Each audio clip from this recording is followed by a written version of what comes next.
Thanks for clicking on State of the City. My name's Todd Prafke. I'm the City Administrator here in St. Peter.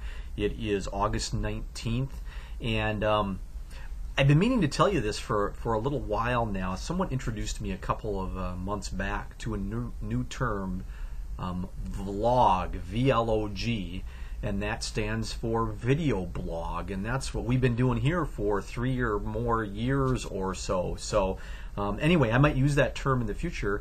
State of the City is a vlog, so if I say that, now you know what I'm talking about. So thanks for clicking on. I thought that was very interesting. It's good for us to keep on our technology terminology as we move forward. But anyway, thanks for clicking on. It's the 19th, and really what I want to do is cover a few items. First of all, the workshop from August 17th, so a couple of days ago, and then a few tidbits of information that I hope you'll find helpful that we can discuss into the future. First, to the workshop from the 17th.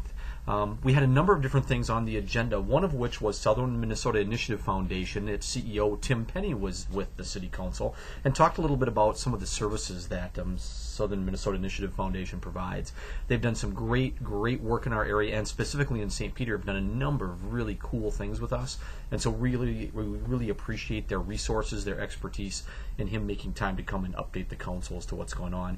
Generally, we provide them with a little bit of money each year that they use to match other funding that they then receive, that they spread out throughout this 20-county area, and actually have spent quite a little bit of it in St. Peter, so we're always happy for that, and want to thank Tim and the folks from the board there at the Southern Minnesota Initiative Foundation for stopping by and visiting with us and the great services that they provide. The next item that the council talked about was in relation to cable television and cable television franchises. We have 2 cable television franchises in St. Peter, which is rather unique. There are lots of places now, there weren't a while back, but now, where there are multiple telephone providers or internet providers, but there are very few communities where there are multiple cable television providers. And so, under the Federal Communications Act of 1934 and a bunch of other rules and laws and etc., and modifications to that law over the years, cable television providers have to have a franchise with the local unit of government, which in this instance, of course, is the City of St. Peter. So those agreements are coming to an end, or at least this term is coming to an end. And so we went through the list of things that are commonly discussed and probably should be discussed as we negotiate new franchises with the folks from, well, it used to be Crystal, then it was Hickory Tech, then it was Inventus, now it's Consolidated Communications, and then also Mediacom. So those are the 2, Consolidated Communications and Mediacom, and so we'll be negotiating those over the next year or so before they come due. So the council went through the list of kind of the subject matter that's included in those, and is giving staff and our attorney on this, a gentleman named Bob Vose, some direction as to where we want to go with as we look at these things. So anyway, watch for more on that. It's a really important thing within our community. It's very technically oriented. And it's important, well, stay tuned. There'll be a lot more. Stay tuned on video. There'll be a lot more to watch. Now, I do have to mention that this is distinct and different from telephony or telephone service, and distinct and different from internet service. Even though the companies sometimes provide multiple services, there is not a requirement under law for a franchise agreement for telephone service or for internet service, only for cable television. So I wanted to make that clear. So, well, if you have questions, let me know. It's, again, a really important issue. It's pretty technical in nature, and so we'll be happy to discuss it more as we move through that negotiation process. One of the other items that the council talked about was a lease at the community center for St. Peter Community Child Care Center, or what we commonly call SPC3. Now, they have a lease with us, and the council made an offer to both them and Kids Corner a while back, actually a couple of years or more back, about the importance, well, it really related to the importance of daycare within our community, wanted to help them be successful, and being able to provide them a discount on their rent if they could meet certain thresholds related to finances and sharing financial information. At that time, Kids Corner said they weren't really interested, and that's cool, but SPC3 was very interested. And so now they've kind of reached that threshold related to finances and sharing of financial information. And so the council is going to make good on their promise from a couple of years back to provide them with a little bit of a discount with, well, actually more than a little bit, a really big discount on some of their rent there at the community center. So we hope that will help them continue to provide great service within our community. From a child care perspective, the need for child care slots we still think is out there, and we really appreciate the folks that are in home daycare providers that have taken advantage of the incentive program that the council put in place with the assistance of Nicollet County. So watch for that. Another item that the council talked about was Solace Project. We talked about that here a number of different times. It really is that thinking of helping folks from drug court, primarily moms who are getting back their kids that have been involved in drug court. And so the council's has always supported that concept overall. May not have supported some of the execution issues there, but is still supportive, and there's going to be a new thinking of that. And part of the Solace executive group wanted to get a bigger committee together, and so they've asked for another council member to be appointed to that committee. So previously it had been Jeff Brand, and he's going to stay on there, but the council discussed, well, who was interested and who might have time, energy, interest in supporting that.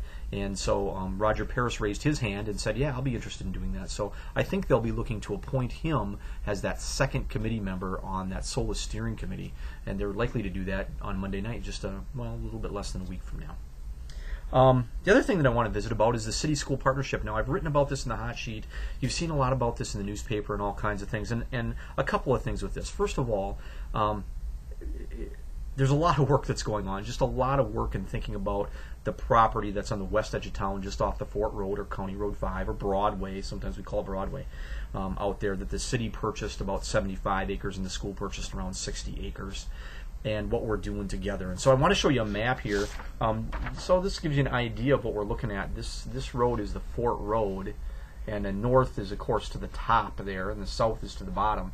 And this kind of gives you an idea of how things might be laid out there. Now, there's still work going on, but I got to tell you, this is pretty close to where things are going to get laid out as this becomes fully developed.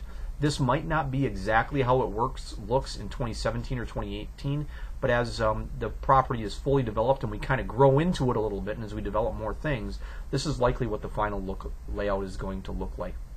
You'll see a lot of great things here, including active areas, but you'll also see a lot of great trails and passive play areas and opportunities for gazebos and bathroom facilities and parking areas, all kinds of different things. And so, God, we really want people to know that there's been a ton of work going on with this and the relationship between the city and the school.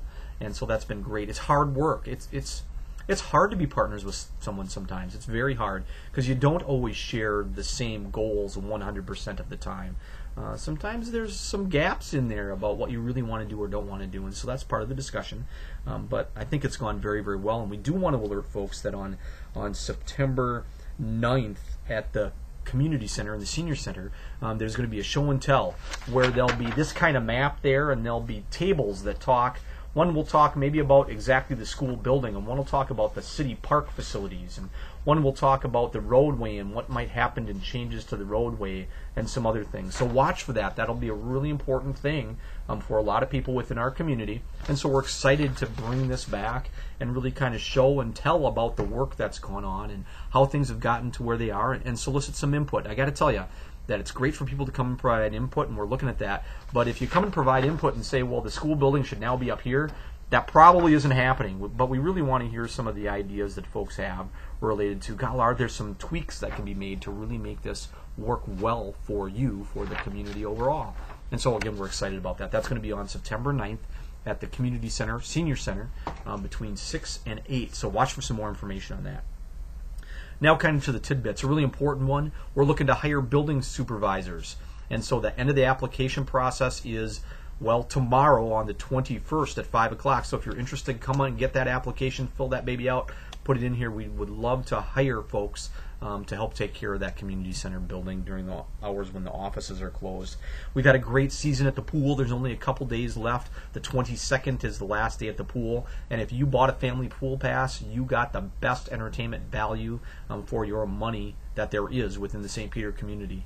That $40 for your family, oh, it's a great deal. And so for those of you that did that, thanks. Look for that again next year. We're going to try and do something very similar to that again next year. So we're excited to have all of you use the pool.